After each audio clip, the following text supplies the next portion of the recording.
Well, thank you for this introduction. It's great to be here. My name is Walid Negm, and I'm part of Capgemini Engineering, which serves companies that have high-intensity R&D. They operate in the product development space. As we all know, these companies are in the middle of a tremendous change, a massive change. We see that in aerospace, we see that in life sciences, we see it in telco, and of course, we see it in the machinery and industrial sector.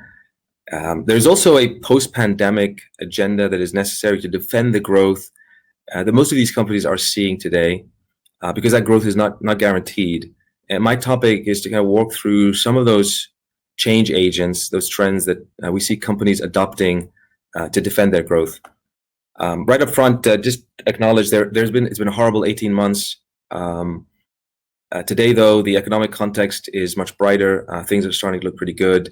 For reference, in the United States, the COVID crisis, knocked back the U.S. GDP by 3.5% from 2019 levels, and now today, quarter over quarter from annualized, the growth is it was, I think, 6.3%.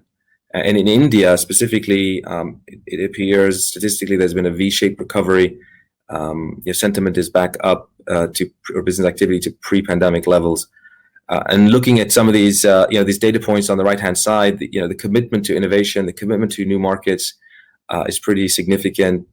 You forget about the pace of vaccine development, which was remarkable in and of itself. But some of these announcements indicate there's a lot of optimism. At the same time, growth will take defending. There's going to be necessary to maneuver around several issues, and some of them here are on this chart. What happens if there's a potential fourth COVID-19 wave, God forbid? What would it mean to the economy? What happens if we look at these, I think it's around $3 trillion worth of unicorns, right? 300 of them. Is that a bubble of some sort? There's an really interesting elephant in the room called technology sovereignty, where borders are being set up by countries seeking to gain strategic autonomy, right? Whether it's from hyperscalers, and in India, there's some interesting work around RISC-V, which is about silicon independence. I think IIT Madras is working on the Schottky processor with Thales, for example. So there's uncertainty and issues to take heed of. And we know, right? We know that companies that save up in the good times and take the effort to improve performance in the good times, they do extremely well when there's a sudden shock to the system. So really, that's the hypothesis here is, what do we need to do in these good times to prepare and defend for growth, just in case something was to shock the system. And we've identified three pretty obvious trends, if you will. I call them change agents, but trends. And one is this move around differentiation in software, but not about necessarily just speed of innovation, but scale of operations. How do you take these ideas very, very quickly in software into production? The second move is applying IT and digital productivity, again, as quickly as possible in a cumulative way to the engineering discipline. And then finally, it's this move to adjacent markets with a commitment to sustainability. So let me just walk through each one of those. The first, this idea of eclipsing the physical with software. Now, mechanical, electrical, the aerodynamics of a plane, the vehicle performance, those are critical. They're not going away. But clearly, the first move for manufactured products, companies that deal with physical, is to generate a solid, robust trajectory in software, whether that's in next generation aircraft development, in digital healthcare, and in electric vehicles, etc. In the industrial sector, we've seen inorganic ways to get there. For example, a spate of acquisitions to enforce digital services revenue. There was a $2 billion acquisition by Rockwell, to get more robust in the SaaS offerings for MES, manufacturing execution systems. And I also noticed before this talk a Siemens Mobility acquisition as well for railway software. So so what are the things that we're seeing happen? Certainly, it's this in-house software capability. Competency as a strategic priority is important. Good example is VW committing to hiring up 5,000 engineers. It's going to be difficult, but that's these units, these cross-functional units with connectivity and autonomous driving within the business are pretty important. They're part of the core, not necessarily the context anymore. The second is this idea of long, drawn-out digital transformation. The software journey is more of a sprint, right? It's no longer a marathon, right? It needs to be finished, and now we're talking about the scale up of a digital heavy portfolio, whether it's using 5G use cases, data driven R&D use cases, cloud or microservices use cases, and finally, it's a little bit of a twist to artificial intelligence, good old fashioned AI for companies that own equipment, assets, and field operations.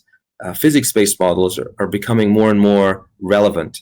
Right? We know how battery chemistry works, and we know how motors operate. Industrializing scientific methods and knowledge, democratizing in the same way we've done with AI, is becoming top of mind, and part of this idea of eclipsing software with, physical with software. A couple of helpful examples. Again, the classic one is, the car is no longer about horsepower or metal or sheet metal. It's about the computational capability. It's about the operating system of the vehicle. And it doesn't have to be updated over the air tomorrow, but that's where it's headed. And this idea of upgradability of the vehicle, and a lot of this content is going to be safety critical. So new ideas in digital cockpits, electric vehicles is significant part of the equation, but it's how do you do that? Right? How do you upgrade the vehicle software? How do you keep track of the vehicle, create a control tower for these assets? On the right-hand side, there's been significant investment in life sciences. One area that's of particular interest to the biopharma industry, the pharma industry, is prescriptions that are software-based to diagnose anything from diabetes to mental health to high blood pressure. Here's an example of a dioptic display game where, using brain simulation, we're trying to treat lazy eye. Right? So it has to be evidence-based and validated. I think this is where scaling software in these sectors is unique compared to the IT sector. Right? It's about a platform strategy, but that recognizes the unique requirements for each sector. So in the life sciences case, there's medical device data. It has to be built under medical design controls against standards like 13485. In the automotive sector, there's safety critical standards. And in both cases, you have to understand computational problems, not just IT challenges. Certainly the cloud matters, but you have to understand computational problems, and again, grappling with safety critical standards and interoperability. I also think it's really important to understand algorithmic determinism here. We can't mathematically prove some of these results that you're getting with the trajectory of the vehicle, when to stop, when to go automatically. And so you have to augment these with maybe with symbolic ways, with rules of the road, for example. So some of the issues that we have to deal with as we eclipse the physical by software. The second move to defend growth, again, in the good times, is going to be about productivity, the cumulative benefits of digital engineering. Right? So similar to what we've witnessed in IT all over the place, we're going to have to do the same thing in the engineering department. And here the key word is cumulative. And to get a big delta in productivity, it's not just about solving one part of the process, it's about multiple parts. And again, we've seen this happen in IT. Now we have to look at it in the engineering department. First, is if a product organization has a single source of truth, then they can transfer capacity, they can work out disruptions, they can use tools like digital twins to create these virtual representations of the real thing, and then operate them in real time and do predictions and whatnot. I think a second stress for engineering is going to be design for capabilities. So techniques to evaluate every decision, whether it's for diagnostic purposes, certification, or scale. So design for certification, design for manufacturability. Good example is intentionally keeping the number of parts small in any product, a medical device, or in the aerospace sector, or in cars, keeping it as small as possible to make it easier to assemble at a higher volume, for example. And then lastly, a wild card, won't cover that here, is certainly looking for even greater efficiencies and productivity with through a quantum advantage somehow. If I can make calculations with lots of parameters at speeds never possible, what can I do, when there's partial differential equations in an aerodynamic context? Really exciting space for digital engineering. On the left-hand side is in the aerospace sector. Really a couple of good examples around the cumulative benefits of digital engineering. There's a brand new competitive landscape in advanced aerial mobility. It's typically characterized by vertical takeoff and landing. It's significant in terms of market size. And in this context, go-to-market is key. right? The first mover advantage is important. And you're not going to take one of these planes and take in the market without certification. So these companies need to take a good idea, like the one in front of you on the left-hand side, into a certified aircraft. And there's agencies, of course, like the FAA and the equivalent EASA, that execute their right to issue certificates. So how do you demonstrate compliance of an aircraft like that? Right? How do you do that structurally on the engines, the propeller, the control systems? This compliance needs to be demonstrated through analysis, but also by real-world flights. How much can you do this virtually? How much can you test the propeller's performance against several test scenarios, right? How do you acquire in-flight data and use that data to determine whether you can match a new requirement from EASA or FAA, right? To expedite the evidence collection. And these are all digital capabilities, right? That allow you to go to market. On the right-hand side, I think it's a really great idea. AR and VR is very intoxicating. It's very interesting to use, but certainly if you've used one of these headsets, you can get a headache pretty quickly. You have to solve for the workflow. Right? You have to solve for the content. There's a company called Campfire, which has done that for design and engineering. They get the 3D off the screen and into a 3D space. And what they've done is they've sacrificed mobility, walking around a room with an AR headset, and looked at exactly how engineering design teams work together. And a key part of that is actually they've sacrificed this mobility to create a unified coordinate space. So you're just basically fixing the headset visual here and be able to rotate it and engage. And what's important here is the CAD/CAM experience is part and parcel of the virtual reality or the AR. Now, if you combine all this together on the left and the right, that's what we mean by certainly cumulative benefits of digital engineering. Now, the last topic is around sustainability, and here I guess the twist is around offers, right? Go to market. Shell, wants to go to net zero emissions. So it almost gives you cognitive dissonance to think about Shell moving to zero emissions by 2050, but it's real. It's going to happen, and they're going to do that through biofuel, renewables, and hydrogen businesses. So the last agenda item to defend growth for R&D companies is going to be a solid, concrete game plan around sustainability offers. Certainly, that starts very practically with through our research at Capgemini, through a comprehensive 6R approach, right? Rolling that out: reduce, recycle, reuse, recover, redesign, and remanufacture. And the idea is to expand the meaning of a product lifecycle beyond design, to end of life cycle and beyond end of life cycle. So those are practical things like, in a plant, reducing carbon footprint, reducing waste, recyclable packaging materials, and there's a lot of great IoT use cases for the plant or the factory. But I think the second is certainly what's more to the point on this particular trend is getting a better market offer and product portfolio, not just best engineering requirements and costs, but also on things like waste and reuse. I think that's this idea of eco-innovation is a new discipline. I think it's a new discipline, and it's about building offers in adjacent markets, whether it's in the electrification space. And I'll give you a really good example in a second. And then finally, the offers themselves are most likely going to be a step change. Not all cases, but there's going to be a step change. So changing direction you face in the market rather than optimizing what you do, right? The internal combustion engine is done. It can't be optimized. No amount of aviation technology is going to sort of compete against hydrogen and electrification. And so these are very complicated and long horizon plays. So the public sector is going to play a critical role in funding and reducing the risk in some of these adjacent market opportunities for clients or for companies. So here's a couple of examples around offers, right? I think the first is hydrogen, right?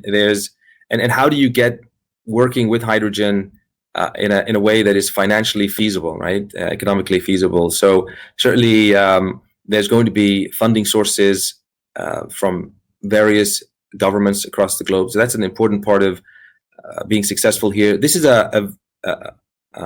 essentially a catamaran that we developed at Capgemini. It's designed to be powered by clean energy, right? Solar in particular. It's optimized in terms of performance. It also has a hydrogen fuel cell as well. And the idea here was, I think we came in third place in this particular race. So we developed the hybridization of a hydrogen fuel cell, and we modeled the performance characteristics in order to arrive on time. That takes a lot of thought, research, and expertise. And I think that's where teaming up with the ecosystem is important. The second example is rather interesting. It's about optimizing the telco network, and how you can create a brand new offer by being thoughtful about it. In this case, the radio tower is being improved to make better spectral allocation decisions by observing who's using what and how, the user equipment, right? So we put a model, an algorithm that determines how much spectrum to allocate for each of the end user equipment, each of the mobile phones, in order to optimize spectral efficiency. That's a new offer, right? It could be a new offer for the telco sector. It could be a new offer for the semiconductor. And I think that's maybe a 10x example on the left-hand side, and a sort of a 10% example in terms of how much investment is needed to get something out to the market. So that's the three moves or the change agents I wanted to talk to you about. I did want to emphasize how we are adopting these moves ourselves at Capgemini. When it comes to software and manufactured products, Capgemini Engineering itself was the result of an acquisition of Altran. And as we expected, we're seeing a rise in demand in engineering and connectivity and software, driven by this idea of intelligent industry. We recently hired a chief software officer.